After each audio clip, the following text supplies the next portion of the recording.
дар донишгоҳи давлатии тиббии тоҷикистон ба номи абуалӣ ибни сино дар доираи ҳафтаи илм конференсияи 18-умини илмии амалии олимони ҷавон ва донишҷӯёни донишгоҳ дар мавзӯи илм ва инноватсияҳо дар тиб 2023 бо иштироки намояндагони хориҷӣ баргузор гардид. ҳадафи баргузории ҳамоиши илмӣ ба вуҷуд овардани шароити мусоиди баҳсу мунозираҳои созандаи илмӣ бо олимони ҷавон ва донишҷӯён, инчунин фароҳам овардани шароиту имкониятҳои озод ҷиҳати барқарор намудани равобити дӯстӣ ва ҳамкориҳои мутақобилан судманд бо пешрафтатарин муассисаҳои таълимию табобатии Тоҷикистон бо дигар кишварҳо ва ворид намудани дастовардҳои тибби муосир ба амалияи тиб мебошад. Дар ин конференс зиёда аз 600 докладҳое ки мешавад тамоми мавзӯъҳои мубрами ҷомеае ки дар мо ҳаст фароҳам гирифта шудааст. ҷавонони мо дар тамоми гузарондани тадқиқотҳои илмие ки мубрами масъалаҳои имрӯзаи мо ҳаст фаъолона иштирок намуданд.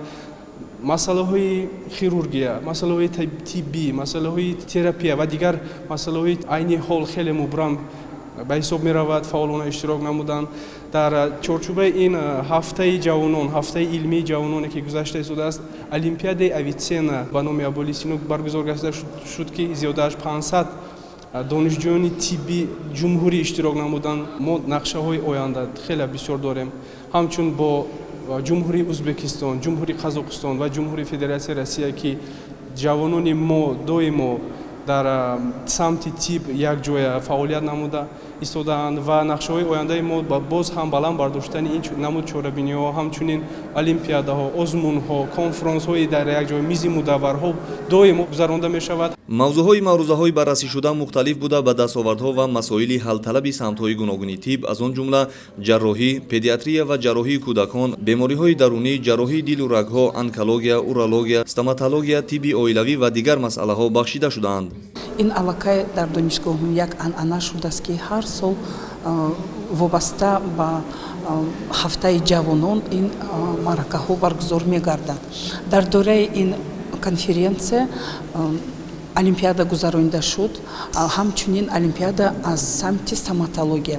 4 равиши стоматология гузаронида шуд. дар ин олимпиадаи стоматологӣ 5 донишгоҳ иштирок карданд.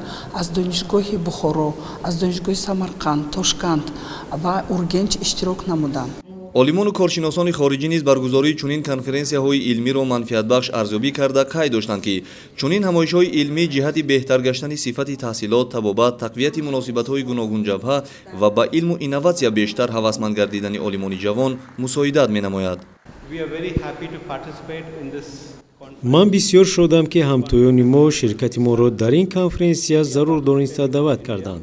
ин конференсия барои ҷомеа имрӯз бисёр ҳам муҳим аст, чунки мо олимон аз кишварҳои гуногун ба ҳам омада донишу дастовард ва таҷрибаҳои илмии худро муаррифӣ месозем ва аз ҳамдигар илм бардошт менамоем.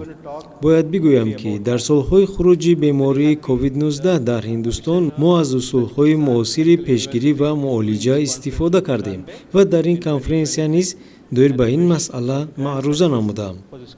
дар идомаи ҳамоиш гуфта шуд ки чунин конференсияҳои сатҳи байналмилалӣ ҳамасола баргузор карда мешавад ва шумораи иштирокчиёну теъдоди мақолаҳои пешниҳодгардида меафзоянд. соли ҷорӣ шумораи фишурдаи мақолаҳои илмӣ ба конференсия пешниҳодгардида ба 1544 расида дар шакли маҷмӯаи маводҳои илмӣ ба таб расонида шудаанд.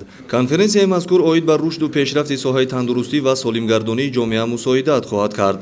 олимҷон Носирзода, Рустам Каримов, Баҳодур Ҳасанзода, Ахбор.